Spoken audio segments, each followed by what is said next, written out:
Muito boa tarde a todas e todos. Na aula de hoje nós vamos conversar sobre a vanguarda do abstracionismo. Ela, na sua criação, no seu início, se liga à vanguarda que nós vimos na semana passada, de uma das vertentes do expressionismo, do grupo Cavaleiro Azul. Nós vamos ver hoje aqui, e por isso as duas aulas em sequência fazem sentido para a gente organizar melhor, né, o que nós aprendemos, né, da aula passada e o desenvolvimento do que acontece naquela vanguarda do expressionismo. Vimos que todas as vanguardas se comunicam, se influenciam mutuamente, ocorrem no mesmo período, ao mesmo tempo, né? Muitas em Paris, outras na Alemanha, como foi o caso das duas vertentes expressionistas, né? Uma mais ao norte, em Dresden, a outra em Munique. Enfim, e hoje, então, vamos ver um certo desenvolvimento, uma vanguarda que nasce de um certo desenvolvimento de integrantes daquele grupo expressionista chamado o Cavaleiro Azul, de Munique, que tinha um russo como integrante, mas que já tinha uma vida estabelecida na Alemanha, depois foi para a França. Eu falo aqui do Kandinsky, que, embora seja russo, ele, como falamos na aula passada, ele era um cidadão, se tornou um cidadão alemão, se tornou um cidadão francês, enfim. Então, vamos começar a tratar, a conhecer, né, essa vanguarda, para quem não conhece, para quem já conhece, relembrar quais são suas características mais importantes. Volto a repetir, nosso objetivo na nossa aula, vendo as vanguardas e esses movimentos modernistas europeus do início do século XX, não é conhecermos profundamente cada um deles, mas termos uma noção que nos auxilie numa questão que nos seja apresentada no Enem, seja uma questão objetiva, que busque saber se nós conhecemos as características desses movimentos, se nós sabemos o nome desses movimentos, ou mesmo se houver uma imagem de uma obra de um desses movimentos, ou até de movimentos posteriores, mais contemporâneos, a respeito da qual se peça alguma colocação numa redação, por exemplo, né? O que nós estamos vendo ao estudarmos, né, ao nos apropriarmos de algumas informações importantes dessas vanguardas, também repercute em movimentos posteriores de arte contemporânea que vão ocorrer ali nos anos 60 do século XX. Né? Tudo isso nos ajuda na hora da prova do Enem. Né? E o contexto histórico também reforça o que vocês eventualmente estão estudando na aula de História, né? Se comunica também com questões filosóficas que estejam vendo com o professor de filosofia. Então, essa aula de arte congrega muitos saberes e conhecimentos, e de alguma forma a nossa expectativa é de que eles de alguma maneira sejam consolidados, né? Seja por essa comunicação, por outras matérias, seja pelo nosso percurso mesmo dentro um pouco da história da arte para o nível de Enem. Sempre digo isso, né? Porque nós não estamos aqui num nível já universitário, mais complexo,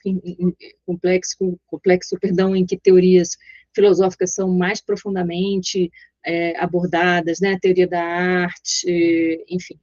Estamos vendo aqui realmente o nível de segundo grau para a preparação pelo que é cobrado em vestibulares, né?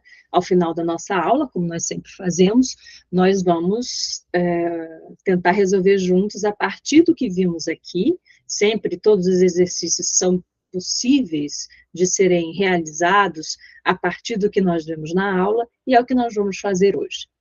Então, vamos lá, vamos começar a falar dessa vanguarda, cujos integrantes, alguns deles, pelo menos, integraram também o grupo, uma vertente, né, dos expressionistas alemães, né, que vimos na aula passada, nomeadamente o grupo O Cavaleiro Azul. Então, vamos lá, eu vou compartilhar com vocês o material que vocês poderão visitar, poderão estudar em casa. Tudo que nós vemos na aula está ali. Às vezes, oralmente, eu acrescento alguma explicação, faço alguma ligação suplementar, e vocês podem voltar ao vídeo, né, para vê-las se quiserem compreender melhor algum trecho desse material que vai ser enviado, como tem sempre sido. Então, eu vou compartilhar com vocês aqui agora o material para nós começarmos. E vamos lá. Bom, eu sempre começo nossos encontros tentando entender o porquê dos nomes das vanguardas, e isso, acredito, facilita a compreensão desse nome para uma eventual resposta no Enem. É mais fácil de memorizar aquilo cujas razões nós compreendemos bem, e é por isso, então, que sempre falamos do porquê, né, do nome da vanguarda, que aqui, no caso, é o abstracionismo e o que ela pretendia artisticamente, né? O abstracionismo, então, ele surge, como eu falei, concomitantemente a outras vanguardas, ele se alimenta das experiências artísticas de outras vanguardas, nós vamos ver aqui, e ele se desenvolve, ou pelo menos uma vertente dele se desenvolve a partir de uma vertente do expressionismo que nós vimos, né? Nós vimos na aula passada que o expressionismo tem duas vertentes, um grupo surgido ao norte, que era chamado de A Ponte, né, que pretendia fazer uma ponte entre o romantismo, né, com a arte moderna. Por que isso? Porque estavam interessados nos sentimentos e impulsos subjetivos, emocionais, que poderiam ser expressos, por isso o nome expressionismo na obra, né? A outra vertente é o Cavaleiro Azul, que era mais ligada a também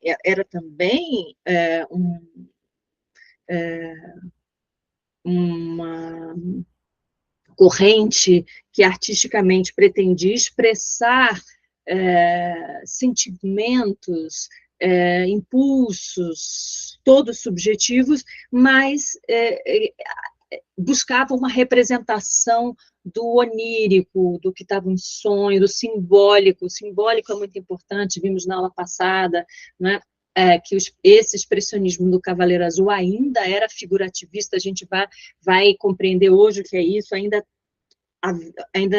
representava figuras identificáveis. Eu sabia que aquilo era um cavalo, embora as pernas já tendessem à abstração, ou seja, as pernas do cavalo já eram traços, né? A gente vai ver isso aqui nessa aula de hoje, com uma imagem do Kandinsky ainda na vertente expressionista, antes de dar o passo para o total abstracionismo, que é, né, o que faz essa vanguarda, né? E a partir de integrantes do Cavaleiro Azul, expressionistas, que já se aproximavam na sua pintura onírica, de simbolismo, de misticismo, muitos deles eram seguidores de teosofia, né?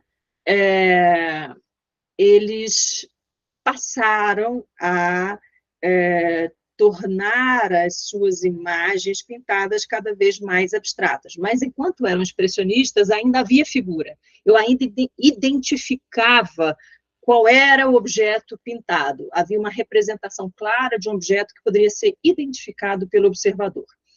Mas, né, no abstracionismo, né, que vai ser esse passo que esse grupo vai dar, a figura identificável vai ser totalmente dissolvida. Não há mais possibilidade de se identificar o que está ali pintado, né?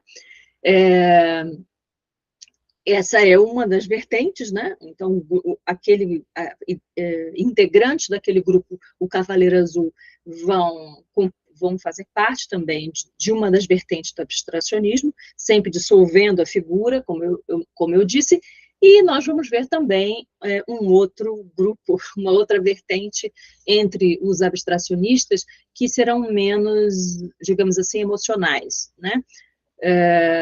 Os expressionistas eram emocionais, queriam mostrar os impulsos individuais de sensibilidade. Aqui, né, esse outro grupo vai se motivar pela expressão da racionalidade do sujeito, ao invés das emoções, né? Ainda não tem nada, ainda é uma arte não objetiva, ainda há subjetividade, mas aqui se quer expressar uma racionalidade do sujeito, né? E como é essa racionalidade? Nós vamos ver nessa aula. Racionalidade significa a expressão por formas racionais, geométricas, dessa racionalidade. Vamos compreender melhor daqui a pouquinho o que forma geométrica tem a ver com racionalidade, o que matemática tem a ver com a geometria, isso a gente sabe um pouco, mas no que se aproximam no que diz respeito à racionalidade. Então, retomando, um primeiro grupo abstracionista vai decorrer daqueles expressionistas que queriam expressar sentimentos emocionais e que foram inspirados pelo fauvismo nas suas cores intensas. Esses impulsos emocionais ficavam claros nessa nova corrente abstracionista pelas cores. As cores dos fauvistas estão presentes aqui, só não tem a figuração, a figura identificada. E a outra corrente vai ser influenciada pelos cubistas, né? Os abstracionistas, que a gente vai chamar de geométricos, eles são influenciados pelos cubistas, que já têm ali uma carga de racionalidade muito forte nas suas imagens, né? Mais para frente, eu peço um pouquinho de paciência, a gente vai compreender melhor por que a geometria e a matemática expressam na pintura uma racionalidade do sujeito. Então, vamos ao nome. Por que o nome abstracionismo? Aqui, o nome abstracionismo se deve ao abandono da figura que pode ser identificada pelo observador. Eu não consigo mais ver numa pintura abstracionista, eu não consigo ver uma casa, um teto, um violino, um pedaço de um violino, um pedaço de um rosto, eu não consigo ver um sol, não consigo, né? Nas outras vanguardas, onde havia um rompimento também com os cânones da academia, com a regra da perspectiva, com o jogo de luz e sombra, eu consegui identificar uma figura, né? Então, o abstracionismo abandona a figura. Essa é a novidade do abstracionismo, a figura que pode ser identificada. Não há mais uma imitação do mundo, ok? Isso de certa forma, já existia nas outras vanguardas, mas aqui é uma radicalização. A imitação do mundo inexiste num grau tão profundo no abstracionismo que você não consegue nem identificar aquela mancha de cor e aquele traço a que aquilo se refere, né? Muito bem.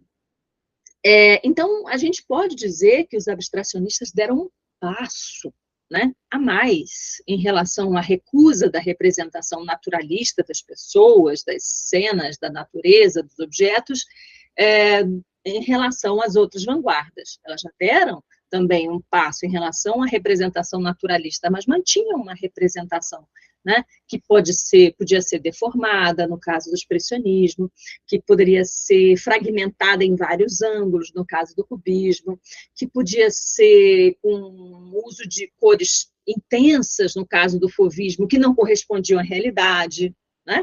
Lembram que no fauvismo eu tinha mares que não tinham as cores de azul, ou céu que tinham outras cores que não eram do céu, e etc, né? Enfim, o futurismo podia também ter rompido com essa representação naturalista, mas ainda havia o objeto reconhecível ali. Ali eu tenho um movimento sendo mostrado, mas o objeto era reconhecível, ainda que não fosse tão imitativo, tão uma reprodução perfeita da realidade, Mas aqui vai haver um passo mais radical. A figura vai ser dissolvida, ela vai ser decomposta, ela vai ser completamente, ela vai desaparecer. Na imagem não há mais um objeto identificável que está sendo ali representado. A gente vai ter apenas cores e formas. Isso é o que marca o abstracionismo. Só há cores e formas. Essas cores e formas, na vertente mais próxima daquele expressionismo que nós vimos, vai ser emocional, né? Vai passar uma carga emocional. E na outra vertente, mais racional, vai passar racionalidade, com formas mais perfeitas, mais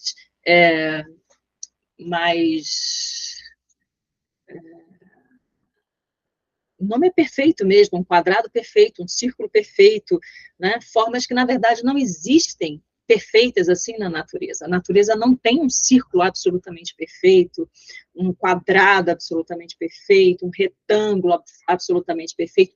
Todas essas formas geométricas que nós conhecemos, com esses ângulos perfeitos, com essas linhas absolutamente perfeitas, elas nascem a partir do pensamento humano. É a representação dessas linhas que nos faz imaginar essas formas perfeitas, né? A arquitetura contemporânea, cheia de ângulos reta, né? Com uma limpeza visual, é uma expressão dessa ultra-racionalidade, né?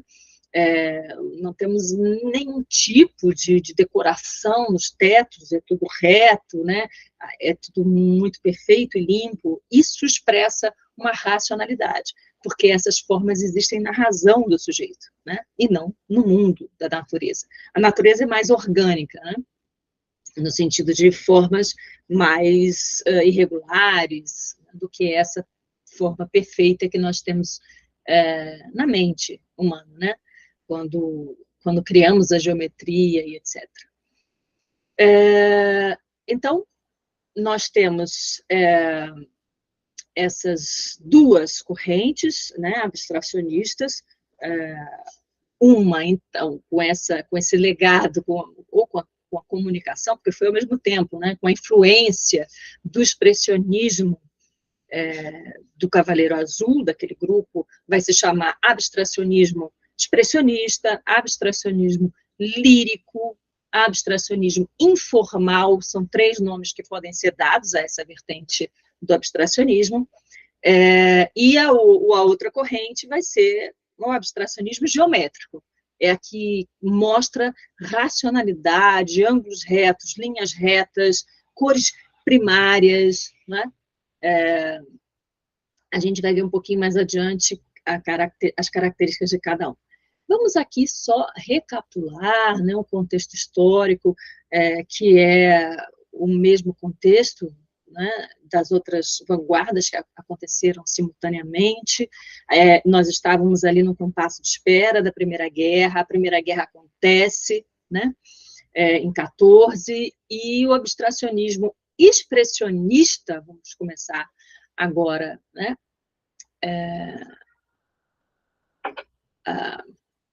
o abstracionismo expressionista e o abstracionismo geométrico, eles recebem todas essas influências daquele momento histórico e querem expressar de maneiras diferentes uma reação àquele momento histórico. Só que ambos sem figura, dissolvendo a figura. Então, o abstracionismo expressionista quer expressar impulsos emocionais sem figura, e o abstracionismo geométrico quer demonstrar, quer expressar, né, a racionalidade do sujeito sem figura, né?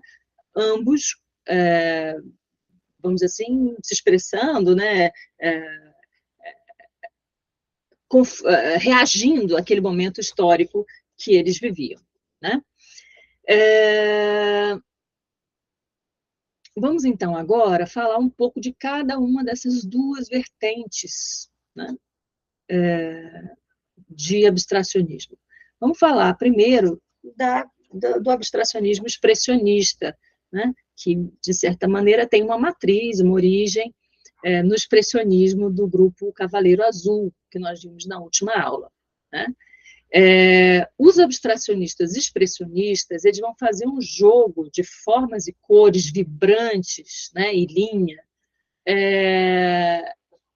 em que as formas vão ser mais orgânicas, menos retas e racionais do que o abstracionismo geométrico.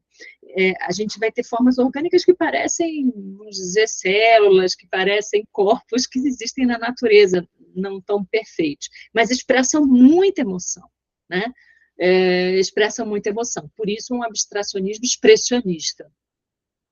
Então, eu tenho manchas de cor, linhas, né, que expressam símbolos. Lembra que os símbolos eles eram muito caros aos expressionistas do grupo Cavaleiro Azul, estados subjetivos, né, são pintados.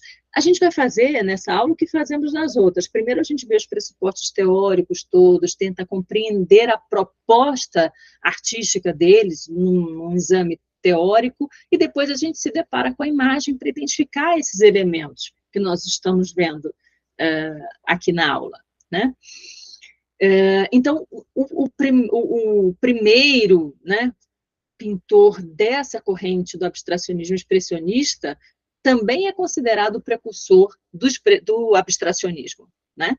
Que é o Vassily Kandinsky. O Vassily Kandinsky foi expressionista, e em determinado momento, ali na experiência expressionista dele, ele já entendeu que ele queria cursar o caminho do abstracionismo. Eu trouxe aqui uma pintura da época ainda expressionista do Kandinsky, que a gente vai identificar que é expressionista porque tem figura identificável. Então, toda pintura que expresse muita emoção, mas que tem uma figura identificável, não pode ser abstracionismo, ainda vai ser expressionismo. Então, eu trouxe ainda uma obra expressionista da aula passada para mostrar para vocês, que é essa aqui, de 11, do Kandinsky. Reparem que a gente consegue aqui identificar o cavalo. A gente consegue identificar o cavaleiro, olha lá, a cabeça dele, amarelo, o corpo verde, né? A gente vê, enfim, as patas e o tronco do cavalo, mas a parte de baixo do cavalo, as patas, né, já começam a se dissolver num traço. Então, aqui eu já tenho uma indicação de um caminho do Kandinsky para o abstracionismo, mas como eu ainda identifico o cavalo, eu tenho uma obra expressionista dele, né? Do Cavaleiro Azul, do grupo do expressionismo místico, onírico, simbólico, né? Essa aqui, então, ainda é expressionista, né? Mas vai evoluir para a total dissolução da pintura, da figura, né? E a gente vê isso numa outra obra dele, até anterior a essa. Ele estava no momento de um pé lá e um pé aqui, né? Um pé no expressionismo, um pé no abstracionismo, ele estava fazendo experimentações, e há uma pintura chamada Pequena Aquarela Abstrata. Eu já volto para essas imagens que não são dele, mas essa aqui, já há nessa pintura Pequena Aquarela Abstrata, de um ano antes, uma total abstração. Por isso, o Kandinsky é apontado como o primeiro pintor abstracionista. Vamos entender o que são as formas orgânicas e as cores com um traço fauvista que estão nessa pintura. As formas, os traços, elas não são retas, quadradas, angulosas, perfeitas, elas são orgânicas, elas são traços de figuras que não são de uma geometria matemática, e as cores são intensas, como no fauvismo, né? Então, eles são recebedores, né, dessa influência do fauvismo, e essa é uma obra que é considerada a primeira obra abstrata dos abstracionistas. Ele seria o primeiro abstracionista, né, fazendo ao mesmo tempo expressionismo e abstracionismo, e depois ele vai continuar no abstracionismo, será o caminho dele. Mas eu queria compartilhar com vocês, porque é algo que é falado e mencionado, a propósito de o Kandinsky ser o precursor, o primeiro pintor abstracionista. há quem afirme, né, que a primeira pintora abstracionista teria sido a sueca Hilma af Klint, né, que em 1907, portanto, antes de 1910, pintou essas obras, por exemplo, aqui, o Altar do Templo, e esta aqui, que não deixa dúvida sobre o abstracionismo dela, né? Que é da série As 10 Maiores. Essa é mais, vamos dizer assim, indiscutível no que diz respeito ao abstracionismo. A gente não consegue identificar do que ela está falando, do que se tá tratando, né? Eu não tenho figuras identificáveis aqui. Eu não sei se isso são corpos celestes, se isso é um movimento do ar, uma representação onírica, um delírio, se ela pretendia representar flores ou nada, né? Que é o que muitos abstracionistas fazem. Então, de fato, essa obra, que é de 1907, sem dúvida, ela é uma obra abstracionista. Então, por isso, muitos afirmam que não seria o Kandinsky o primeiro pintor abstracionista. Essa obra de cima também é apontada como abstracionista, veja a utilização das formas e cores nessa pirâmide, mas alguém poderia objetar dizendo que lá em cima há um sol, que consegue identificar um sol. Mas em relação a essa aqui, né, a série As 10 Maiores, eu acho que não há dúvida de que a gente não sabe de que figuras nós estamos tratando, né? Enfim, só para nós termos essa informação, né, de que há quem entenda que Hilma af Klint é a primeira pintora abstrata, e há outros que falam que ele foi o primeiro pintor abstrato, com essa primeira aquarela. E também com essa série de improvisações aqui, improvisação 26 de 12, né? Então, posterior realmente a Klint, né? A Hilma af Klint. Então, aqui eu tenho um Kandinsky de 12 sem nenhuma figuração, né? Então, essas obras são consideradas precursoras do abstracionismo, e aí já fiz a colocação importante em relação a Hilma af Klint. Vou deixar vocês com essas primeiras obras abstracionistas do Kandinsky, e vamos só lembrar, né, esse movimento dos integrantes do grupo Cavaleiro Azul, de que ele fazia parte. Lembra, na aula passada nós vimos que aquele grupo expressionista do Sul, de Monique, o Cavaleiro Azul, né, Der Blaue Reiter, eles tinham um propósito de meditativo até com aquelas pinturas, era a forma de reagir àquele momento tão intenso, né, de pré-guerra, né? E ele, o Kandinsky, com o Franz Mack, que nós vimos na aula passada, com o Augusto Mack, que nós vimos na aula passada, e o Paul Klee também, que vai ser expressionista, vai ser abstracionista, vai passar por vários movimentos e vanguardas, e depois vai desenvolver um estilo muito próprio, né? Eles se aproximaram de pesquisas abstratas de um pintor francês chamado Robert Delaunay, e também de um simbolista chamado František Kupka. Eu trouxe as obras deles aqui só para vocês entenderem a influência que eles causaram com as suas pesquisas abstracionistas. Eles não eram exatamente abstracionistas, eles tiveram outras fases, não se firmaram como abstracionistas, mas fizeram pesquisas que trabalhavam com o abstracionismo, que influenciaram os membros do grupo O Cavaleiro Azul, e isso fez com que Kandinsky caminhasse, Kandinsky, Mack, enfim, todos os integrantes caminhassem no sentido da abstração. Então, vou mostrar para vocês essa influência, primeiro, do Robert Delaunay. Essa obra, Janelas Simultâneas na Cidade, né? Isso influenciou os membros do Cavaleiro Azul, né, na sua pesquisa no sentido da abstração.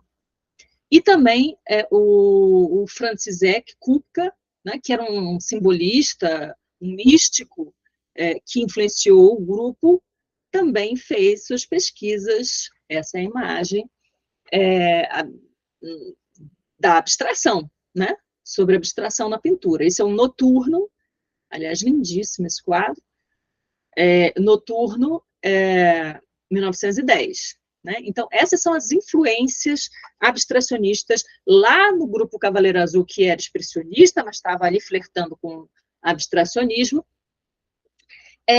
sendo que dois, vou voltar aqui, para vocês lembrarem dos integrantes mais conhecidos, né? Era o Kandinsky, o Franz Mack, o Augusto Macke e o Paul Klee. Desses quatro, talvez mais conhecidos integrantes do Cavaleiro Azul, havia outros, mas eles são talvez os mais proeminentes, dois deles morreram em guerra, que foi o Franz Mack e o Augusto Macke. Então, ainda que eles tenham se aproximado do abstracionismo, eles morreram muito cedo e não desenvolveram. Fica, então, no grupo Cavaleiro Azul, o Kandinsky e o Paul Klee, que vão desenvolver a sua pesquisa na abstração da pintura, né? Na pintura, na abstração. O Paul Klee, ele, mais tardiamente, ele vai desenvolver uma linguagem artística muito própria, então ele não se consolida como um abstracionista, ao contrário do Kandinsky, que é muito mais conhecido até hoje como um abstracionista do que o Paul Klee, né? O Paul Klee. Quando se fala em abstracionismo, o primeiro pintor, artista que se pensa é o Kandinsky, e ele, de fato, ficou ali no abstracionismo, ele lecionou sobre o abstracionismo, né, ele lecionou na escola de vanguardas alemã Bauhaus, enfim. Ele, então, é um abstracionista, enfim, sem sombra de dúvida. O Paul Klee já desenvolve linguagem muito própria, depois ele passa por várias vanguardas, o Paul Klee, né? Ele passa por várias vanguardas. E o Kandinsky, de certa forma, se estabelece no abstracionismo, pintando e estudando o movimento, né? E ensinando sobre o movimento.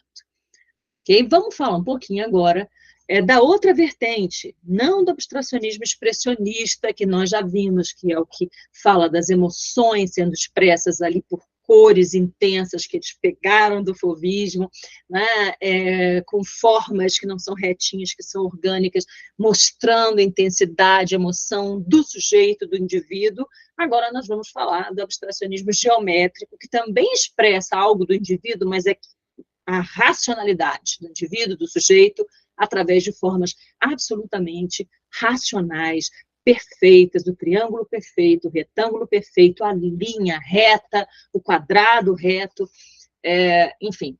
Essa vertente do abstracionismo, como eu já disse, mas vamos reforçar, a gente já está começando a ter um conjunto de características de vanguardas mais complexas, né, do que as que a gente estava vendo. O abstracionismo eu considero mais complexo, e cada vez mais a gente vai ter menos escolas com características uniformes a partir desse período do início do século XX até depois da Segunda Guerra, quando acontece o abstracionismo. A partir dali, os artistas se agrupam, mas não seguem uma linha tão homogênea. Cada um faz a sua própria linguagem artística, né? Então, a gente precisa sempre retomar as características desses desdobramentos que a gente está começando a ver mais intensamente a partir do abstracionismo. Então, ele recebe a influência do cubismo, como eu disse. O cubismo teve essa influência, esse influxo de racionalidade muito importante. Lembrem-se que os cubistas, em especial o Picasso, ele foi ver uma retrospectiva do Cézanne, e depois ele leu uma carta que o Cézanne faz ao jovem pintor, no qual o Cézanne dizia que quando ele pintasse, ele devesse ter em mente uma forma geométrica. E os cubistas resolveram levar né, ao pé da letra e fizeram formas geométricas nos objetos, né?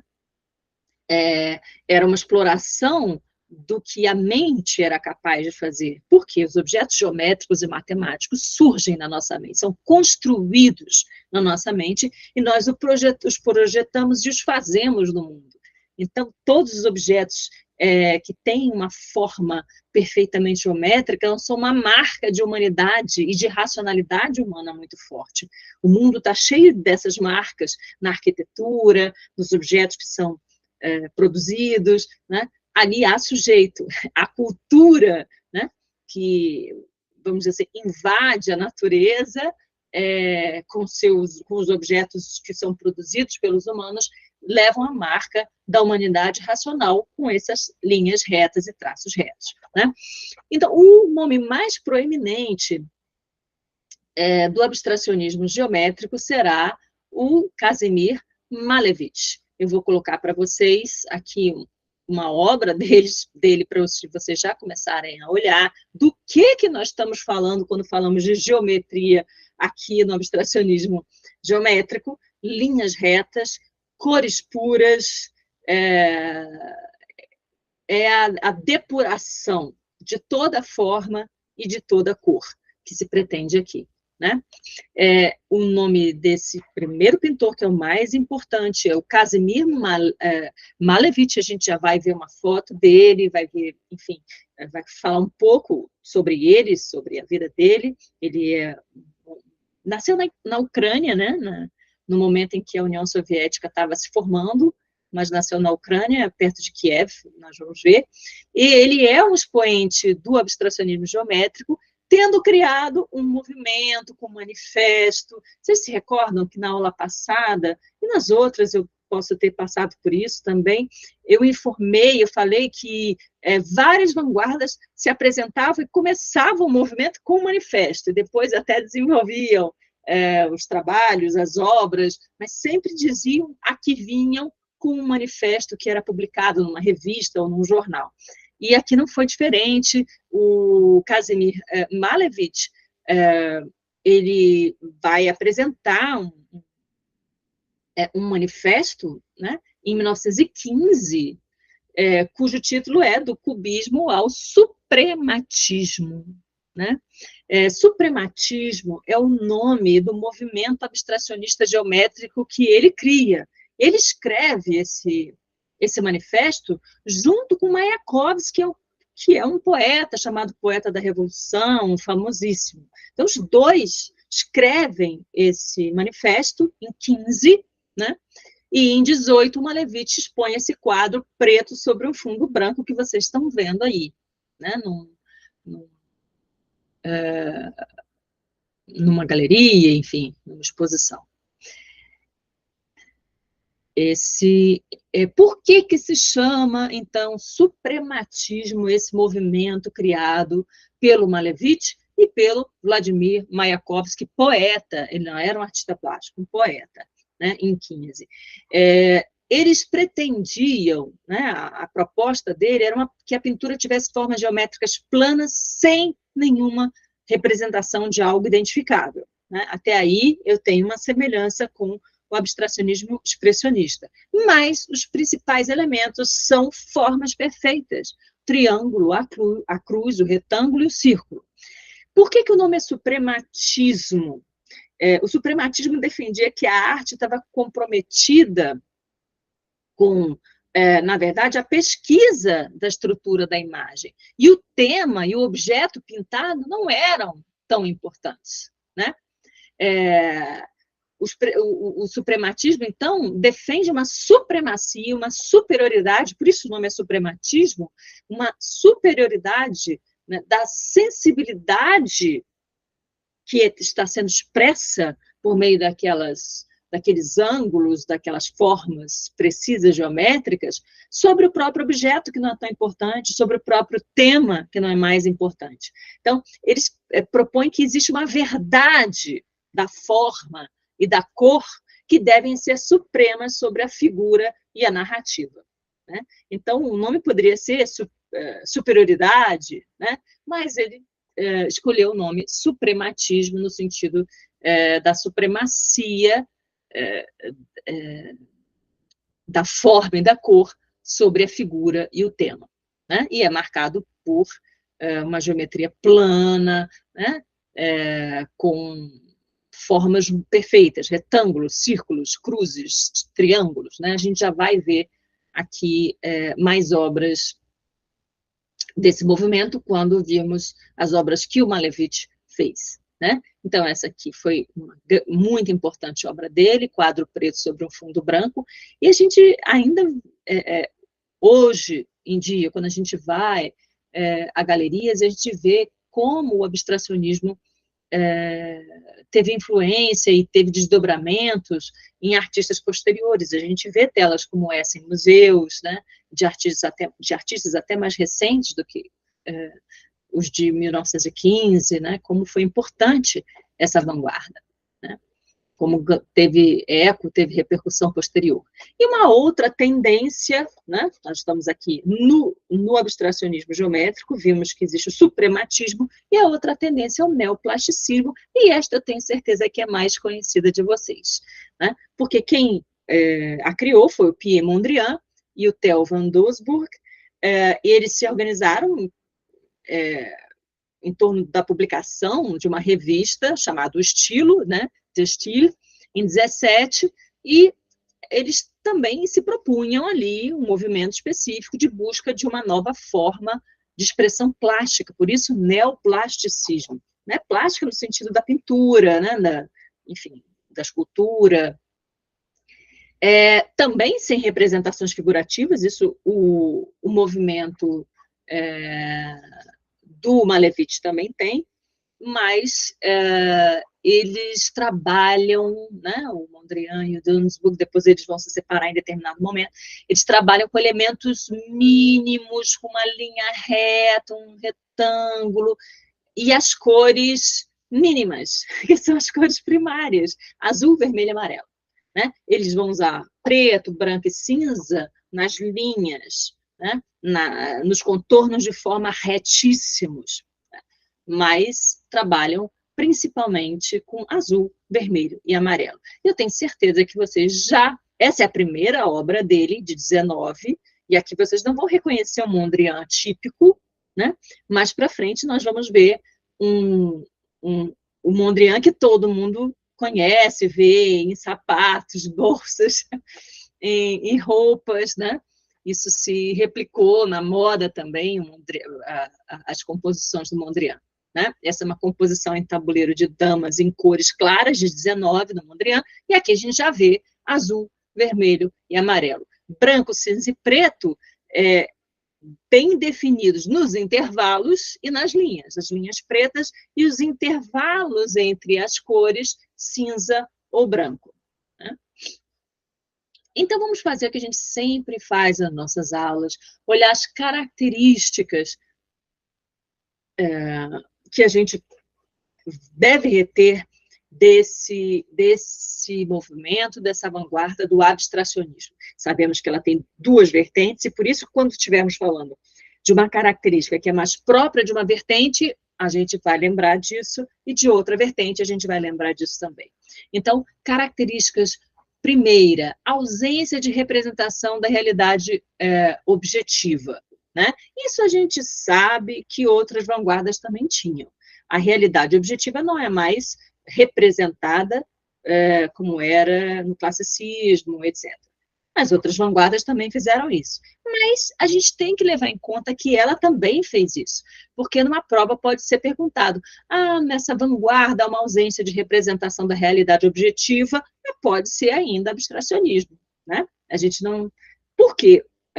O que vai diferenciar o abstracionismo das outras vanguardas que também têm ausência da representação da realidade objetiva? Aquele passo a mais de que eu falei para vocês no início da aula. Há uma ausência do figurativismo. Não existe figura identificável. Eu não sei mais se tem um sol, se tem um cavalo, se tem um violino, se tem uva, se tem uma casa, se tem um telhado, se tem um mar, se tem um barco. Eu não sei mais o que está sendo ali representado. Na verdade, não é que eu não saiba, mas eu não tenho uma correspondência, né, entre o que está sendo representado e algo que exista no mundo, mesmo que seja deformado, né? Nas outras vanguardas, eu tenho ainda figurativismo. Nas outras vanguardas, eu tenho um pedaço de um rosto, eu sei que é um pedaço de um rosto, eu tenho um pedaço de um violino, eu tenho um barco que eu consigo ver, mesmo com as cores estouradas de vermelho, eu sei que os barcos não são tão coloridos assim, no fauvismo, por exemplo, né? No drama expressionista alemão, por exemplo, lá da escola da Ponte de Dresden, eu vejo figuras caricaturais, deformadas, mas eu sei que aquilo é um homem, aquilo é uma mulher, aquilo, enfim, é uma cena burguesa. Aqui eu não consigo identificar o que é. Isso é ausência de figurativismo, que é o que marca a principal diferença entre o abstracionismo e as outras vanguardas, tá bem? A próxima característica é o subjetivismo.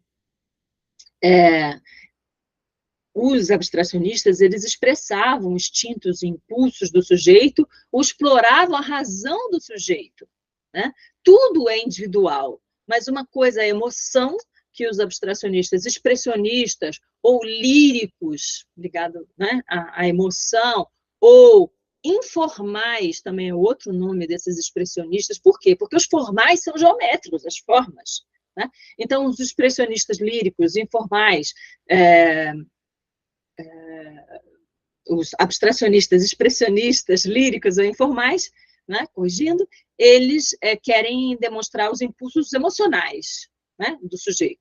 E os abstracionistas geométricos ou formais, eles querem mostrar a razão do sujeito por essas formas que são racionais, linhas, quadrados perfeitos, etc. Tá bem? Então, o subjetivismo existe nas duas correntes do abstracionismo. Não há nada de objetivo ali. O jogo de formas orgânicas e manchas de cores vibrantes e linhas é uma característica do abstracionismo expressionista, ou informal, ou lírico, tá bem? As formas mais retas, ou seja, que não são orgânicas, são características do abstracionismo geométrico, ou formal, ok? Próxima característica é uma racionalização, uma matematização, uma geometrização, ou seja, essas formas que a nossa mente é que cria e a gente reproduz nos desenhos e em tudo que nós conseguimos construir na natureza, deixando a marca do homem racional ali, né? A racionalização das formas e das cores o mais depurada possível, né? Isso é uma característica do abstracionismo geométrico. Lembra? No abstracionismo geométrico, eu tenho ali as cores primárias, azul, vermelho e amarelo, e nas linhas e contornos e intervalos de blocos, que são formas geométricas, eu tenho cinza, branco, né? Vamos ver quando a gente falar de cada um dos integrantes desses grupos, a gente vê as obras. Vamos lá, então, ver alguns dos principais pintores da vanguarda abstracionista expressionista, que é a abstracionista lírica, é outro nome para ela, e a abstracionista informal, tá bem? Que expressa, sem figura, essas emoções do sujeito. Então, o Vassily Kandinsky, que também foi expressionista lá do grupo Cavaleiro Azul, e aqui no meio do grupo ele já tinha pesquisa abstracionista também, ele foi expressionista e abstracionista, vamos dizer assim, estabelecendo no abstracionismo como pintor, como estudioso, como professor. Falamos já que o Kandinsky, apesar de ser russo, ele tinha nacionalidade alemã e francesa, depois ele conseguiu a francesa. Em 10 ele criou o Cavaleiro Azul, que a gente já viu, em Munique, né, que também era integrado por outros expressionistas que fizeram pesquisas com o abstrato, né, na pintura, que foram o Franz Marc, o Auguste Marc, o Paul Klee, entre outros. O Franz Marc e o Auguste Marc morreram na Primeira Guerra, então a gente não conheceu que pesquisas ou que caminhos eles seguiriam depois da guerra, né? Mas o próprio Kandinsky se aprofundou no abstracionismo, deixando o expressionismo, né? Passando a ser um abstracionista expressionista, e o Paul Klee, passou pelo expressionismo, passou pelo abstracionismo, e depois ele vai se estabelecendo um estilo mais próprio. Ele passou por outras vanguardas também, né? Ele tinha ele era transitório, né, em alguns movimentos, e foi desenvolver a própria linguagem plástica. Falei já que o Kandinsky foi professor da Bauhaus, que era uma escola de arte de vanguarda na Alemanha, muito importante para arquitetos, enfim, foi a primeira escola de design no mundo, a Bauhaus, né, e tem um acervo espetacular. E na fase abstracionista expressionista, né, ele foi um expressionista, mas depois ele se tornou um abstracionista expressionista. Ele foi concomitante expressionista e abstracionista, expressionista, depois se estabilizou no abstracionismo. Mas o que a gente pode afirmar que era abstracionismo expressionista nas obras dele? Primeiro, a gente já verifica que quando não há uma figura identificável, aí ele está na abstração expressionista, né? Esse expressionismo misturado com a abstração, ele traz do expressionismo do Cavaleiro Azul. Então, eu tenho uma composição 13, de 1913, aqui a gente não consegue identificar qualquer objeto, cena, tema, nada, né? E cores muito vivas, formas muito orgânicas, pouco retas, né? Formas irregulares, formas arredondadas, formas intensas, dramáticas, daí o traço expressionista desse abstracionismo. Outra obra na mesma toada, né, é a Fuga. Essa Fuga, em 14, está relacionada à eclosão da Primeira Guerra, as pessoas fugindo, as pessoas, né, deixando suas cidades, e cores muito vivas, cores intensas, né, tomadas por influência do fauvismo, né? Não são só aqui cores primárias exatamente, como a gente vai ver no abstracionismo geométrico, as formas são orgânicas, arredondadas, né? não necessariamente uma reta perfeita. Isso é o abstracionismo expressionista de Kandinsky. Uma outra obra já um pouco mais à frente, veja que ele vai pesquisando, né? Ele vai experimentando, e sua obra vai mudando. Aqui eu tenho ângulos mais retos, eu tenho formas menos orgânicas, mas ainda assim eu tenho um uso de cores menos depuradas e simplificadas do que no abstracionismo geométrico, né? Eu tenho aqui mais movimento, eu tenho muitas cores, eu não tenho só amarelo, azul e vermelho, eu tenho a presença de verde, que é uma cor composta, enfim. Estou marcando aqui a diferença entre o abstracionismo expressionista dele e o abstracionismo geométrico do Mondrian, por exemplo, que a gente vai ver.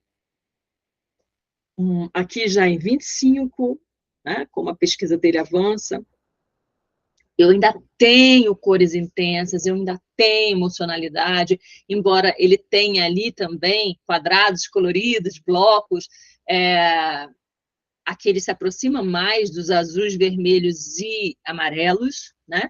Mas eu ainda tenho formas que não são uma reta perfeita, eu tenho ali parece uma fita, né, em zigue-zague, que não é uma forma perfeita, então eu ainda tenho um traço orgânico que remete a uma coisa de natureza, do emocional também, do sujeito na obra, né? Então, está aí o traço expressionista, cores fortes, alguns traços que não são de uma retidão perfeita, e o Paul Klee, na época, né, na época do abstracionismo expressionista, né?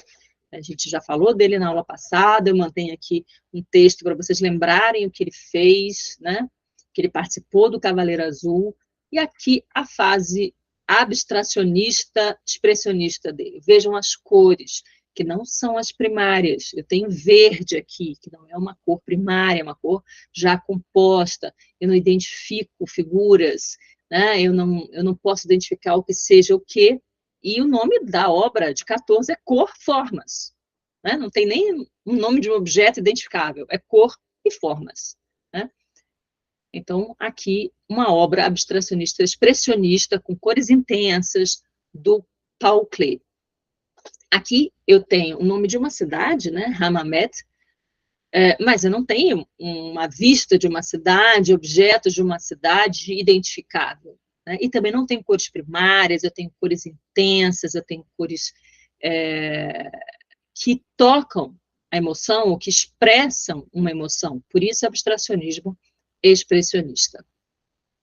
Né? Aqui eu tenho quadradinhos também, né, que é Harmonia Antiga, de 25. Eu não tenho cores primárias, eu tenho vários tons de vermelho, eu tenho verdes, que já não é uma cor primária, é uma cor composta, né? Eu tenho azuis muito tímidos já misturados com verde, eu tenho cores ainda intensas, né? Marcando a emocionalidade desse abstracionismo. E Flora sobre a Areia, que, aliás, é uma tela lindíssima, 1927, né? Cores intensas, eu tenho verdes, que não, né, o verde não é uma cor primária, mas eu tenho um trabalho de cor que deve muito ao fauvismo, né? Aqui eu tenho vermelhos intensos, amarelos intensos, né? que devem muito ao fauvismo, ou seja, houve uma influência forte das cores fauvistas aqui, e há uma emocionalidade, né, nesse quadro, uma expressão, né, de sentimentos por essas cores fortes, trabalhados nas formas, cores, né? Em 40, né, ele ainda tem esse trabalho, né, com blocos de cores, mas que não são primárias, ele trabalha muito com verde, aqui na sobra fachada de vidro, né?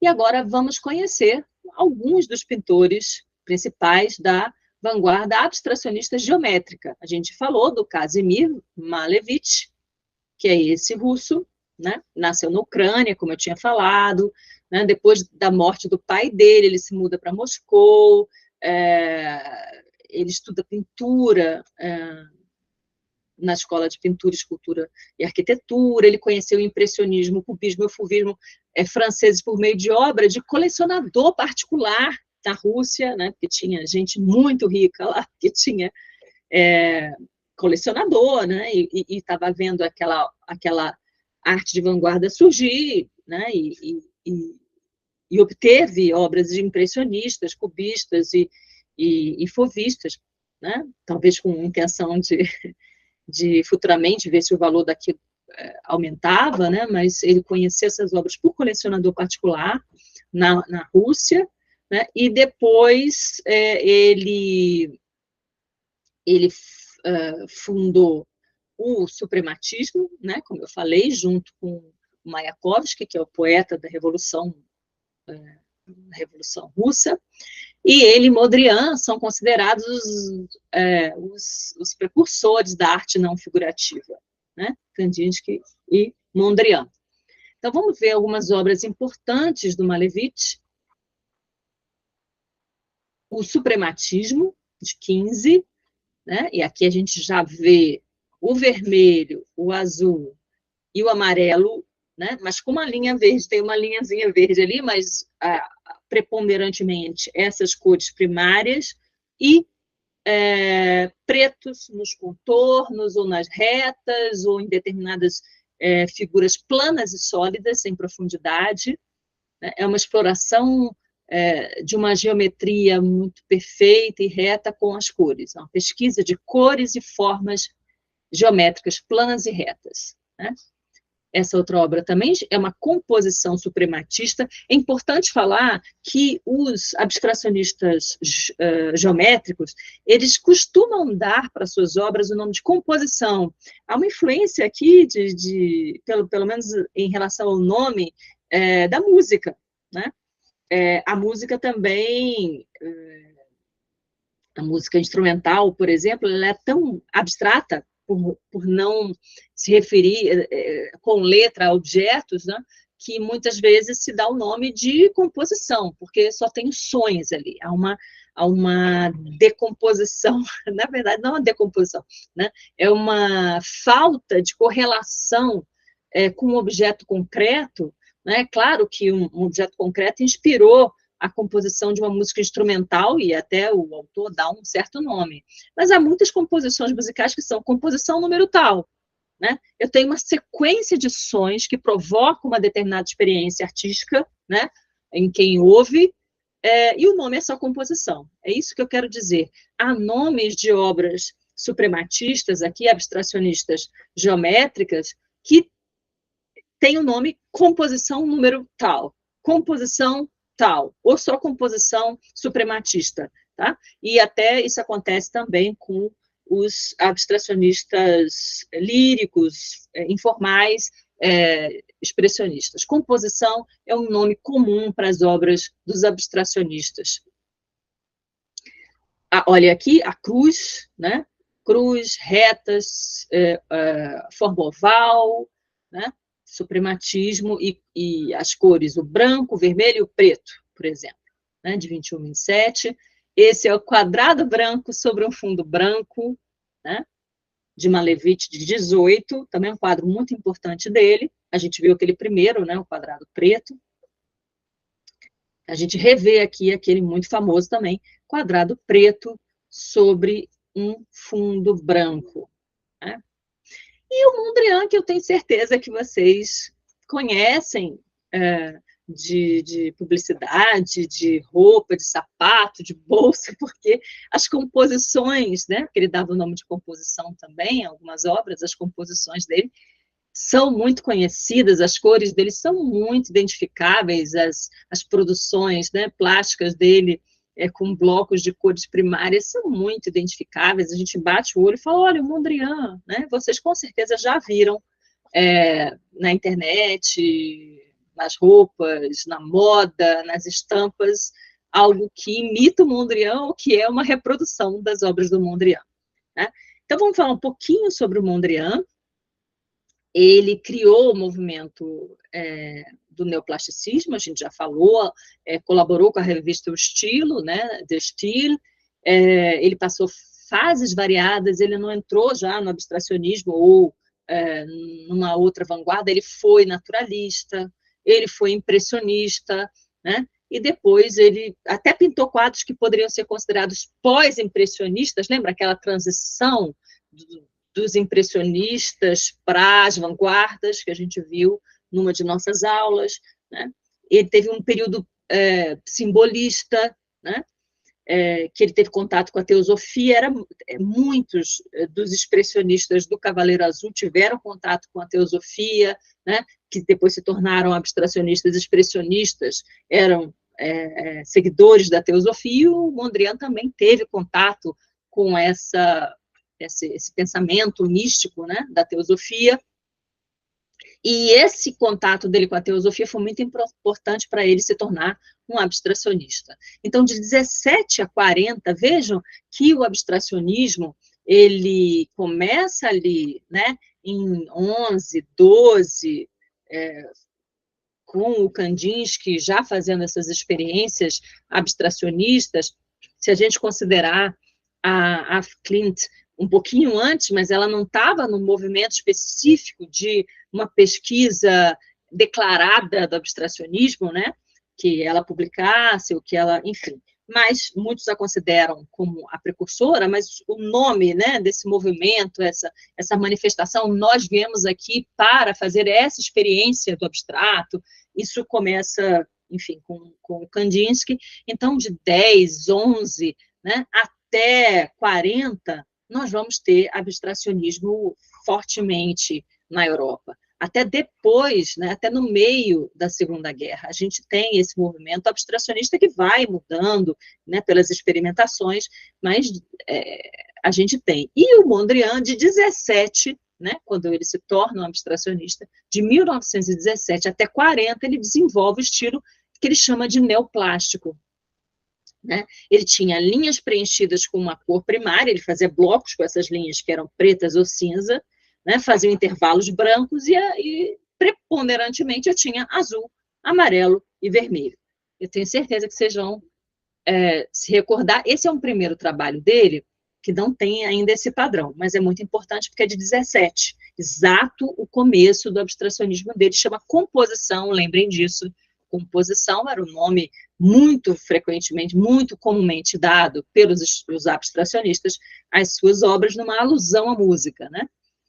Que não se refere a um objeto, uma história, uma narrativa específica, né? Esse desligamento de uma narrativa, de uma figura, de um objeto que o abstracionismo pretende, a música instrumental, por exemplo, tem, né? E os nomes de determinadas músicas instrumentais que não se referem a nenhuma narrativa precisa ou a um objeto preciso chamam-se composições, por isso esses nomes. Então, aqui eu tenho composição na Courbet, mas essa obra aqui, essa é a segunda, já se aproxima do que vai ser o desenvolvimento da obra dele. A gente já viu essa obra Composição em Tabuleiro de Damas em Cores Claras, aqui já tem um azul, vermelho e amarelo, e as linhas pretas, os blocos perfeitos, né, de 19, e aí começam a ver as obras que vocês conhecem, com certeza. Composição com vermelho, amarelo e azul, de 21, né, depois composição 2 em vermelho, azul e amarelo. Houve uma exposição há uns anos atrás no conjunto de unidades de centros culturais do Banco do Brasil, no Brasil, sobre o Mondrian. Uma exposição muito completa. Acho que tem uns 3 anos, ou 4, acho que foi antes da pandemia, uns 4 anos, ou 5 até, que veio para o Brasil uma quantidade grande, cadeiras que ele pintava nesses padrões também, cadeiras em madeira, né, com um desenho muito reto e geométrico, e a última fase, né, conhecida desse movimento dele, que foi o Broadway Boogie Woogie, que é de linhas já amarelas com os blocos na própria linha, né? Na própria linha. Também é muito famoso. E agora vamos falar dos desdobramentos do abstracionismo depois da Segunda Guerra. Então, a gente vê que o abstracionismo ele começa ali em 10, formalmente, né? Sem considerar a Klimt. Ela foi uma precursora, né? Mais declaradamente, com um nome, né? Com manifestos e etc., ali em torno da década de 10, final da década de 10, eu tenho já o abstracionismo tomando o seu curso e indo até 40, mais ou menos. Depois da Segunda Guerra, eu tenho desdobramentos, influências do expressionismo em outras formas de expressão artística, com uma marca forte do abstracionismo. E aí vamos falar apenas de alguns deles, porque nesse momento, depois da Segunda Guerra para frente, eu começo a ter muitas manifestações próprias de determinado artista que recebe uma influência, recebe outra, mas que desenvolve a sua própria linguagem. Ele não fica num grupo que você fica, nossa, o grupo todo se identifica como, por exemplo, lembra no cubismo, naquela fase que nós vimos em que as cores eram muito terrosas, o Braque e o Picasso tinham telas muito parecidas. A gente falava, nossa, é do mesmo grupo. Então, a partir da Segunda Guerra, vai ser muito difícil a gente identificar uma certa homogeneidade nas produções de um grupo. Vai haver muitos grupos. No Brasil também, vai haver grupos, mas cada um vai desenvolver uma linguagem bastante própria. Eles terão algo em comum, mas vai ser menos identificável características homogêneas assim, do grupo, né?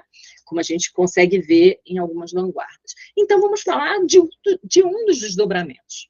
Né? Há vários, mas vamos falar de um que é muito importante, que pode ser pedido numa prova, num vestibular, no Enem. Um desses desdobramentos ocorre depois dessa Segunda Guerra, quando nos Estados Unidos, né, eu tenho o desenvolvimento do que se chama expressionismo abstrato. Reparem que aqui é uma inversão. A gente, numa das vertentes do abstracionismo, falou de abstracionismo expressionista.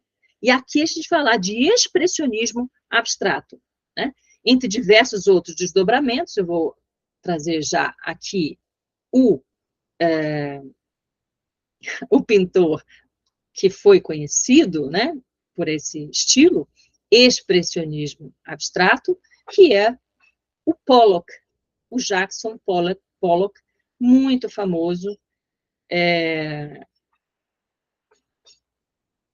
e que pintava de um modo muito peculiar, a gente vai ver como ele pintava, tem um nome dessa técnica que ele fazia, e que tem muita emocionalidade também, por isso expressionismo antes do abstrato, né? O abstrato é a falta de figura, mas ali uma intensa emocionalidade, uma relação física, corpórea do pintor com a obra, a gente já vai ver, né? O Jackson Pollock, então, cria esse primeiro movimento de representatividade internacional dos Estados Unidos, né? Os Estados Unidos está ali tomando uma posição geopolítica importante depois da Segunda Guerra, né? Que vai definir a sua hegemonia no globo, e ali começam a surgir movimentos artísticos relevantes internacionalmente. E esse é o primeiro grande movimento artístico americano de grande expressão no mundo inteiro, o expressionismo abstrato do Jackson Pollock, né? Tem um grupo muito heterogêneo de pintores no expressionismo abstrato, né, que não pintam exatamente como Pollock, que não faz o mesmo tipo de arte. Como eu falei, cada um desenvolve uma expressão artística muito peculiar, muito própria, e por isso a gente vai escolher o Jackson Pollock, que enfim, tem uma obra muito representativa nesse movimento, e muito conhecido também, pode ser pedido numa prova de vestibular. Ele rompe com a noção de composição dos abstracionistas, né? Que está presente tanto no abstracionismo geométrico quanto no abstracionismo expressionista, e ele se torna o primeiro estilo, né? O expressionismo abstrato. Primeiro estilo pictórico conhecido no mundo todo, como a gente falou, né? Americano é o primeiro. Ele tem uma postura crítica pós-guerra nos Estados Unidos em relação à sociedade americana, e a obra surge a partir da relação corporal entre o pintor e a tela. Nós vamos ver aqui, não sei se vocês já conseguem ver a partir daí, que a tela é gigantesca. A tela é deitada no chão e ele sobe em cima da tela para pintar. E ele faz uma técnica de gotejamento, né, de tinta em cima, e ele roda em torno da tela, ele dança praticamente em cima da tela, jogando espontaneamente essa tinta no movimento de uma relação física e emocional com a tela. Por isso é um expressionismo antes de ser um abstracionismo, né?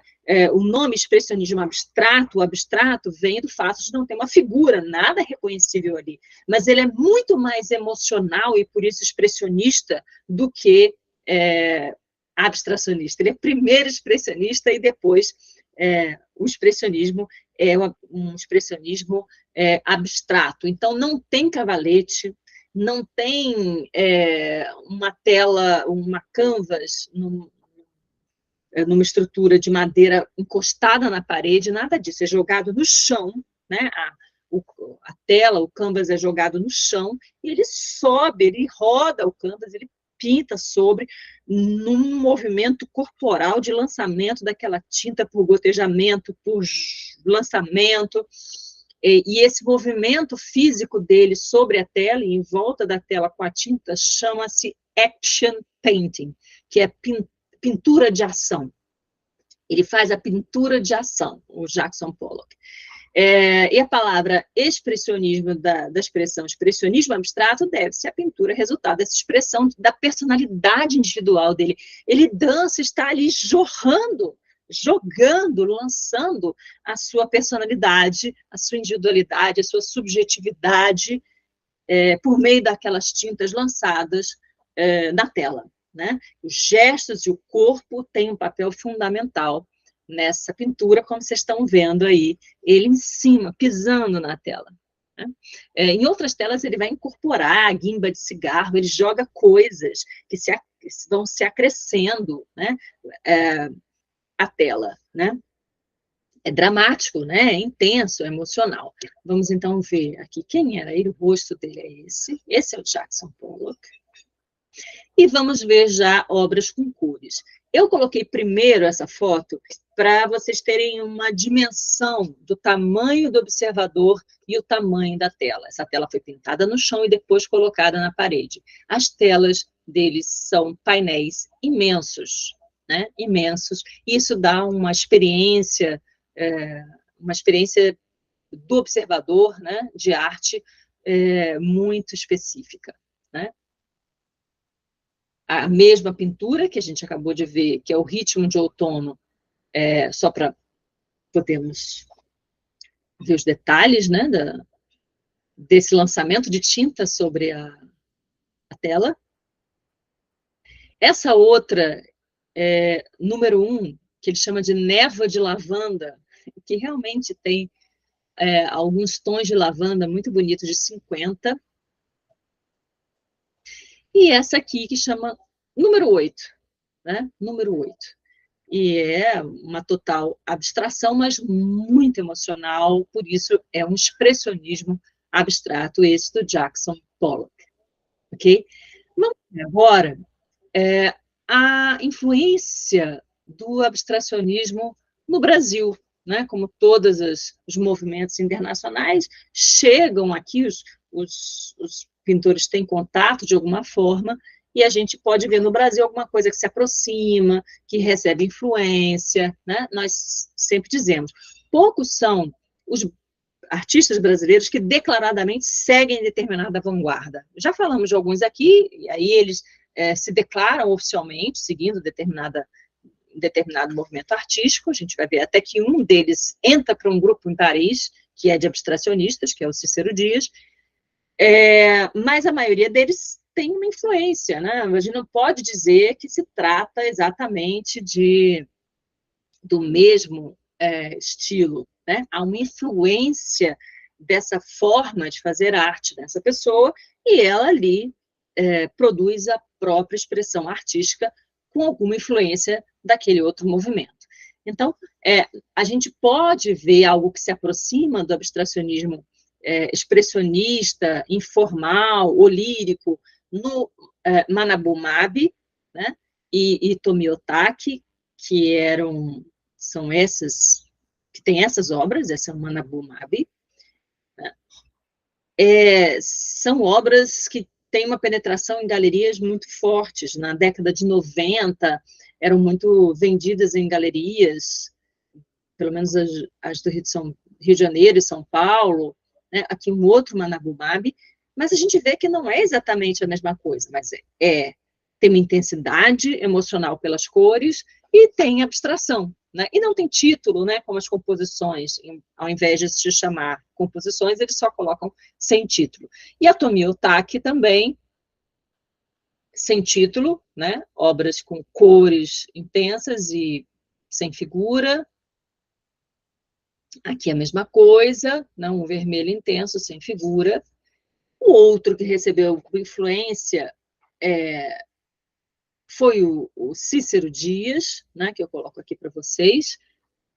Eu tenho cores fortes aqui no Cícero Dias, então não tem só cores primárias, né? Embora as formas geométricas dele sejam menos orgânicas, mais retas, mas eu tenho cores mais fortes. E o Cícero Dias, ele foi a Paris, ele participou de um grupo chamado Grupo Espaça, que foi criado por pintores abstracionistas, ou seja, ele quis formalmente aderir a um movimento, né? Na época, né, era 40 e alguma coisa, né, era um momento ainda que o abstracionismo estava forte na Europa, estava sendo, né, estava acontecendo, e ele, então, participou desse grupo. A gente pode dizer que essa fase dele foi uma fase abstracionista, né, e Antônio Bandeira, que se aproxima de abstracionistas líricos, né, abstracionistas expressionistas ou abstracionistas informais, né, porque eu tenho aqui cores, não tenho formas geométricas muito precisas e rígidas. Então, eu tenho aqui uma expressão de emoção do indivíduo e do sujeito. Aqui tem a Amazonas guerreando, a primeira obra que vocês veem aí, e abaixo vocês veem a catedral, que nada refere, né, a uma catedral. Por isso, um abstracionismo, mas não aquele de ângulos retíssimos, né, geométricos, mas líricos. Foram influenciados pelo abstracionismo geométrico, agora com ângulos muito retos, cores primárias, etc., alguns artistas brasileiros que fizeram parte de um movimento concreto de São Paulo chamado Grupo Ruptura, e do Rio de Janeiro também, chamado Grupo Frente, mas alguns só artistas. Por quê? Porque o Grupo Frente, por exemplo, recebia gente até figurativista de diversas vertentes, só queriam romper com regras academicistas, etc. e tal. Mas depois, esses integrantes, já tendentes a um concretismo, ou seja, mais geometrizantes nas suas obras, eles depois se juntaram, né, em São Paulo, e também houve o grupo do neoconcretismo, que tem essa marca, né, das figuras geométricas e cores primárias ou poucas cores. Então, eu trouxe como exemplo desse grupo, que não é um grupo homogêneo, né, mas alguns deles seguiram essa tendência geométrica. Trouxe dois exemplos, que é o exemplo da Lígia Clark e da Lígia Pape. Aqui está com I, mas é com Y, Lígia Pape. Depois eu conserto para mandar o material para vocês. Pode deixar. Assim que terminar a aula, eu conserto aqui. As duas Lígias são com Y, Lígia Clark e Lígia Pape. E vejam aqui essa tendência geométrica, né, abstracionista geométrica, da Lígia Clark em 57, né, no Brasil. É uma influência clara de um abstracionismo geométrico. Depois ela muda muito o trabalho dela, Lígia Clark, né? Mas, nesse momento, ela teve essa influência, planos em superfície modulada. E outra obra é essa aqui, Planos em Superfície Modulada, também de 57, né? Aqui eu tenho pintura, de 54, também em formas muito retas, né? E limpas, e lisas, e linhas, né? E poucas cores, só preto e o vermelho. E aqui, essa é a Lígia Pape, já, né? É a Lígia Pape, o segundo exemplo. E aqui eu tenho o tecelar da Lígia Pape, em 58, também em formas geométricas, e poucas cores, ou seja, só preto e branco. Vamos fazer como sempre fazemos no final das nossas aulas, vamos olhar questões de vestibulares sobre o abstracionismo. Eu tenho certeza que conseguiremos respondê-las, nem que seja por exclusão, né? Pode aparecer algum elemento que nós não vimos até aqui nas nossas aulas, né?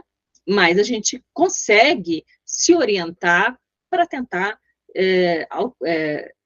escolher a resposta mais correta ou menos errada, né? Mais próxima do que eles desejam. Vamos, então, começar com essa questão 1. Deixa eu ver se eu preciso aumentar. Acho que vocês veem bem. Questão 1 foi da Unesp. Na Europa, os artistas continuam a explorar caminhos traçados pelos pintores abstratos. Mas a abstração desses artistas não é geométrica. Então, aqui a gente já vai excluir alguma obra de abstracionismo geométrico que a gente acha por aqui. Então, a abstração desses artistas não é geométrica, tá bem? Pode ser uma abstração lírica, abstração expressionista, abstração informal, tá? Então, vamos já nos guiar por aqui. Sua pintura não representa nenhuma realidade, tampouco procura reproduzir formas precisas. Cada artista inventa sua própria linguagem. Cores, formas e luz são exploradas, desenvolvidas e invadem as telas. Traços vivos, dinâmicos, para cada um, uma abstração, um lirismo. Olha que bom essa palavra aqui. Lembra que o abstracionismo lírico é mais emocional, tem mais cores. Vamos ver as imagens abaixo. Essa é uma citação de Christian Demely, Arte em Movimento e Outras Correntes do Século XX, adaptado. E aí vem a pergunta. O comentador do historiador Christian Demely aplica-se a obra reproduzida em A. Aqui a gente tem uma natureza morta, que a gente vê fruta, a gente vê uma garrafa de uma bebida, a gente vê um presunto, a gente vê um cigarro. Evidentemente, essa obra não é uma abstração, porque a gente consegue identificar um objeto. A figura não está dissolvida aqui. B. Olha, um Franz Marc. A gente lembra que o Franz Marc foi um expressionista do grupo Cavaleiro Azul.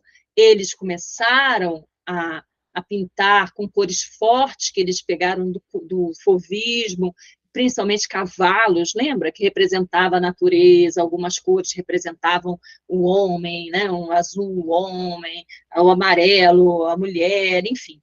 Eles eram místicos e começaram porque se aproximaram do Robert Delaunay, que fazia umas pesquisas abstratas, a abstratificar essas figuras. Né? Aos poucos, eles foram deixando a figura. Mas nessa imagem aqui, eu tenho ainda uma figura, não tenho? Eu tenho um cavalo com crina, com rabo. Se eu consigo identificar uma figura, não estou falando ainda de abstracionismo. No abstracionismo, a figura está dissolvida, eu não consigo entender, não consigo identificar que figura é aquela. Então, não é essa a resposta correta. Próxima. Aqui eu tenho um abstracionista, eu tenho Casimir Malevich, que a gente viu, na aula, quadrado negro. Eu tenho um abstrativista, mas a pergunta me fala que eles não querem um abstrativista geométrico. Vamos voltar lá, olha lá. Eles falam que a abstração desses artistas não é geométrica. E o Malevich é um abstracionista geométrico, lembram? Desse russo que fez um movimento do cubismo ao suprematismo, que ele publicou junto com Mayakovsky em 1915, do Manifesto, né? Não é, ele é geométrico. E a pergunta não quer um abstracionista geométrico. Vamos ver a próxima. Opa! Aqui eu não tenho uma figura no Juan Miró. Não tenho uma figura. Eu tenho formas orgânicas aqui, né? Eu tenho cor intensa aqui. E aí eu posso já falar de um abstracionismo lírico, né? Ele fala lá em cima a palavra lírico. Então, Juan Miró pode ser a resposta. Vamos ver a E, apenas para a gente concluir a análise. Aqui aparece uma obra, né, que aqui está imputada a Sônia Delaunay, que era a mulher do Robert Delaunay, que foi aquele pintor que passou por vários estilos e que fez pesquisas com abstração. E os membros do Cavaleiro Azul, os expressionistas, eles se aproximaram das pesquisas do Delaunay, né? E começaram a trazer a abstração para suas obras. Mas aqui eu tenho eu tenho traços perfeitamente geométricos, eu tenho semicírculos exatos e eu tenho círculos, enfim. Então, eu tenho uma geometria forte aqui, não tem? Não pode ser esse último, porque eles não querem um abstracionismo geométrico, eles querem um abstracionismo lírico, com cores fortes e formas orgânicas. Então, a resposta D, né, o Miró, vai ser a resposta correta. Vamos para a segunda pergunta, questão 2, da Escola de Publicidade e Marketing, a ESPM de São Paulo. A Pinacoteca de São Paulo abre dia 3 de março, Hilma af Klint, Mundos Possíveis, né, a exposição. Exposição que é a primeira mostra individual da pintura sueca realizada na América Latina. A exposição inclui 130 obras. Destaque para a série intitulada As 10 Maiores, considerada hoje uma das primeiras e maiores obras de arte dessa escola, da qual a Hilma af Klint foi pioneira e anterior ao próprio Kandinsky, tradicionalmente considerado como precursor desse estilo artístico. Né? Então, nós estamos lembrando daquela colocação que a gente fez na aula, de que a Hilma af Klint é considerada a precursora, porque lá em 1907 ela fez essa essa pintura As 10 Maiores, que foi aquela segunda que eu mostrei para vocês. Eu vou revê-las aqui com vocês, e aquela é considerada precursora. Aqui a gente lembra, viu, consegue ver um sol, né? Tem muita geometria no altar do templo. Eles colocam, perdão, eles colocam essa tela na pergunta, por isso eu tive que reproduzir, porque eles próprios colocaram. Mas eles estão se referindo a esta tela aqui que nós vimos, que é a série As 10 Maiores, que não dá para identificar nada, nenhuma figura aqui. A gente não sabe do que se trata, né? E então você entendeu porque é de 1907, que seria a primeira pintura abstracionista do Ocidente, né? Desse estilo, né? Porque pinturas abstracionistas a gente tem em outros períodos históricos, inclusive períodos da antiguidade, mas nós estamos falando aqui da arte moderna, né? Ela teria sido a primeira, a precursora.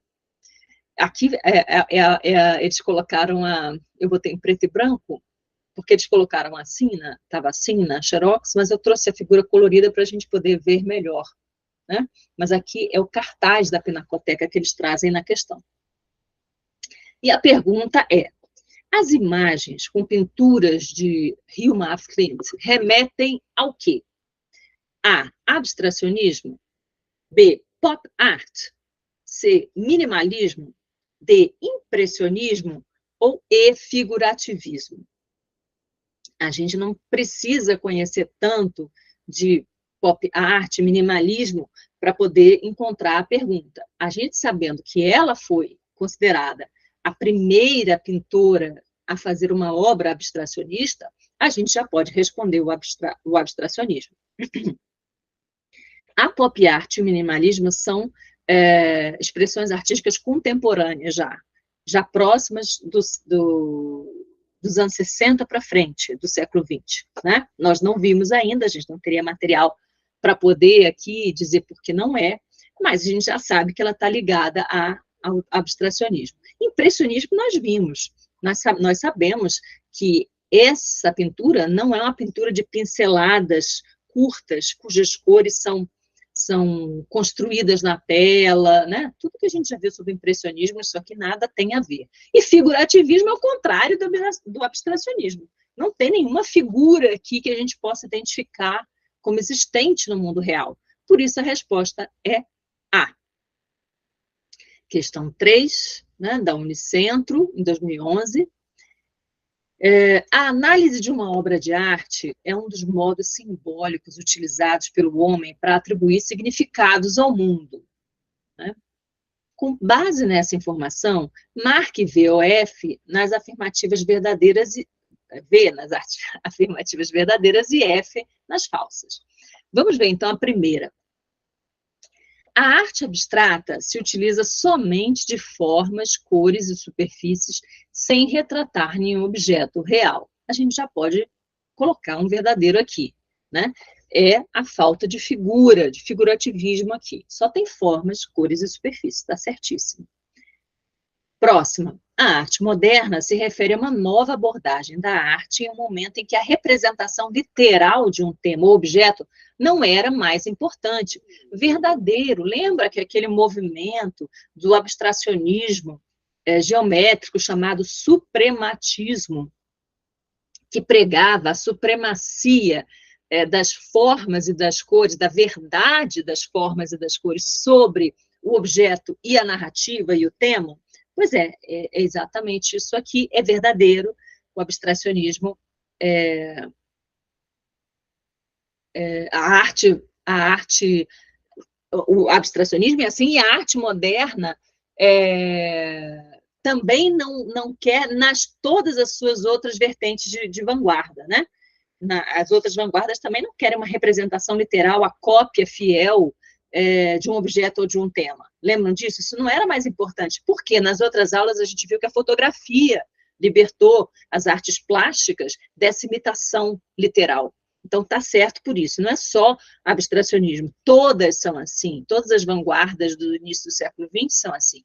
Elas estão libertas dos cânones classicistas de imitar a realidade, né? Que é, na verdade, um cânon aristotélico. O professor de filosofia pode ter visto com vocês isso, né? A arte imita, né, a natureza, imita para Aristóteles. Isso foi rompido, né, na arte moderna. É verdadeira a segunda, portanto. Terceira, a arte contemporânea é um termo genérico usado para editar a maior parte da produção artística do fim do século XIX. Né? Século XIX é 1800 e alguma coisa. Século XIX é 1800 e alguma coisa. Na virada de 1800 e alguma coisa para 1900, eu não tenho arte contemporânea. A arte contemporânea ocorre na final do século XX, dos anos 60 para lá. Então, essa está errada. Essa é F, tá? Próxima. O barroco foi o nome dado ao estilo artístico que floresceu na Europa, na América e em certas regiões do Oriente. Até aqui está verdadeiro. Algumas regiões do Oriente, na América por causa da colonização, e na própria Europa, onde ele surgiu, né, na Itália, entre o início do século XVII, ou seja, 1600, no início de 1600 e alguma coisa, e meados do século XVIII, 1700 e alguma coisa. É verdadeiro isso? Não, porque é no século XVI que começa o Barroco. O Barroco está ligado à Contra-Reforma da Igreja Católica, né? E vem associada a esse contra-ataque da Igreja Católica à Reforma Protestante, e isso acontece em 1500 e alguma coisa, vai para as colônias esse Barroco, e fica até meados do século XVIII. Então, essa também está errada, né? A alternativa certa é a verdadeiro, verdadeiro, falso, falso.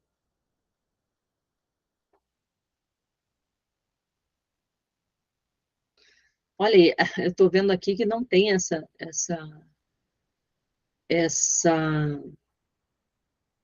opção agora que eu vi. Então, eu acredito que há um erro, porque as duas primeiras estão corretas, né? A arte abstrata se utiliza somente de formas, cores e superfícies, sem retratar nenhum objeto real, tá certo? A arte moderna se refere a uma nova abordagem de arte, no momento que a representação literal de um tema, o objeto não era mais importante, não importa a forma como era retratado, não precisava ser literal, né? A arte moderna é considerada todas as vanguardas que nós estamos vendo, né? E a arte contemporânea, ela surge no final do século XX, não no século XIX. Então, não sei por que não apresenta aqui VVFF, né? Fica aqui a minha consideração. E o barroco também, ele começa no início do século XVI, né? 1500 e alguma coisa, e não 1600 e alguma coisa. Questão 4. Peço desculpa, porque eu não vi antes. Quer dizer, não me atentei. Quando olhei as respostas, acreditei que tinha as respostas corretas. Então, não deveria ter trazido, né? Quando a gente vê que as respostas vêm já erradas ou com dificuldade de ser compreendidas, a gente não deveria trazer. Mas aí eu vou colocar lá, né? Que a resposta dada não corresponde aos períodos precisos. Questão 4ª, Unicristos, dessa vestibular dessa universidade. Observe essa obra, do Pollock, que a gente viu. A obra número 8, de Jackson Pollock, exemplifica um movimento artístico que buscou combinar a intensidade emocional, nós vimos isso, com a arte não figurativa. Esse enunciado é muito bom, porque ele combina exatamente a intensidade emocional, ou seja, o expressionismo, com a arte não figurativa, que é o abstracionismo, como a gente viu. Esse movimento artístico é conhecido como surrealismo abstrato, dadaísmo, cubismo analítico, expressionismo abstrato ou neorrealismo abstrato. Expressionismo abstrato, como a gente viu no Pollock, né? Essa foi fácil, a gente viu na aula, e essa até a própria imagem a gente viu na aula, né? A própria obra. E questão número 5, questão número 5, terceira etapa da forma de ingresso PAS da Universidade de Brasília. Aparece aqui uma improvisação 23 do Vassily Kandinsky, né? É uma obra abstrata, né? Abstracionismo do Kandinsky, que a gente já viu, que é aquele lírico, que é aquele informal, porque não tem formas geométricas precisas, ele tem formas orgânicas, cores intensas, né? Também chamado de abstracionismo expressionista. Vamos ver quais são as perguntas. Tendo como referência a obra Improvisação número 23, de Vassily Kandinsky, apresentada acima, julgue os próximos itens. Vamos lá. Kandinsky reformula, refaz, inventa, segue a imaginação ancorada na subjetividade e no individualismo, e cria um mundo de formas e cores desvinculados do mundo físico e real. Né? Tudo é verdade. Subjetividade, individualismo, imaginação, onírico, lembra? Cria um mundo de formas e cores desvinculados do mundo físico real. Verdade. Né? V. A influência da linguagem, da música e da pintura de Kandinsky, lembra do nome composição que eu disse para vocês, né, que influenciou esses pintores? Está evidente não só no título da obra apresentada acima. Qual é o título? Improvisação, composição, improvisação, né? Nomes que se dão a músicas instrumentais, mas também no movimento geral da composição, cujo ritmo está representado por pontos, linhas, manchas, traços negros, direcionais ascendentes, descendentes ou rotativos. Verdadeiro, perfeito, é isso mesmo, manchas coloridas, orgânicas. 48, o modernismo europeu, o modernismo rompeu com a tradição de representação do mundo físico, tal como ele é percebido, e lembra que a gente viu a arte moderna naquela questão, que eu vou retirar para vocês não se confundirem. A arte moderna estava liberada de retratar o mundo como ele era. É o que está dizendo aqui também. O modernismo rompeu com a tradição de representação do mundo físico, tal como ele é percebido, e privilegiou as condições de representação, e assim transformou a própria arte em objeto de criação. A gente viu isso até no cubismo, lembra que o cubismo, um deles dizia, a gente quer criar, a gente não está representando nada, a gente quer criar. Um fovista também, numa exposição que eles fizeram, que foi a exposição que deu o nome deles de selvagens, né, de feras, quando o crítico disse, era Vaucel, né, acho que era Louis Vaucel, falou na crítica do jornal que ele entrou numa sala daquela exposição de outono em Paris e viu uma estátua clássica de um menino, linda, perfeita, só que em volta tinha um monte de pinturas que eram feras, que era as pinturas dos fauvistas. E uma dessas pinturas que estava lá era um retrato de uma mulher que tinha um nariz amarelo, um cabelo de outra cor, era toda colorida, porque os fauvistas usavam intensamente a cor. E uma pessoa, o artista estava lá, né, esse crítico disse que era um Donatello entre feras, e uma das pessoas chegou a falar perto de um dos artistas do grupo, dizer assim, meu Deus, mas não existe uma mulher com um nariz amarelo da pintura. E aí esse artista teria dito assim, né, conta a lenda, senhora, esta não é uma mulher, esta é uma pintura. Ou seja, o que a senhora está vendo não é uma mulher, é uma pintura, por isso pode ter o nariz amarelo. A pessoa real é que não tem o nariz amarelo. Então, esse 48 está correto. O modernismo rompeu com a tradição da representação no mundo físico, tal como é percebido, e privilegiou as condições de representação, e assim transformou a própria arte em objeto de criação verdadeiro. Então, eu vou fazer o seguinte, nesse material, eu vou tirar aquela questão que está errada, porque fala que a arte moderna, que o fato da arte moderna se libertar da representação, da imitação, né, da realidade estaria errado, eu vou tirar aquilo ali para não confundir vocês, no material que eu vou enviar, tá bem? E aí, então, a gente encerra, né, nossa aula de hoje sobre o abstracionismo. Eu espero que vocês tenham gostado do tema, porque ele termina falando da nossa história, né, termina falando das nossas expressões, e também ele retroalimenta, ele também nos faz compreender melhor e elaborar, e, enfim, reter as coisas que nós vimos sobre o expressionismo do grupo Cavaleiro Azul, ou seja, as histórias conversam, as vanguardas conversam entre si. Espero que tenha sido prazeroso para vocês, espero que vocês tenham compreendido tudo. Se não compreenderem, podem colocar no fórum da matéria, e, por favor, se colocarem alguma questão, que eu convido-os a colocar, ficarei muito feliz em responder, por favor, coloquem no nosso grupo uma informação para mim de que colocaram uma pergunta para eu olhar no fórum, tá bem? Para que eu veja o mais rápido possível e os responda, tá bem? Quanto ao mais, desejo um ótimo resto de final de semana para vocês e bons estudos, tá bem? Tudo de bom, então vamos encerrar nossa gravação.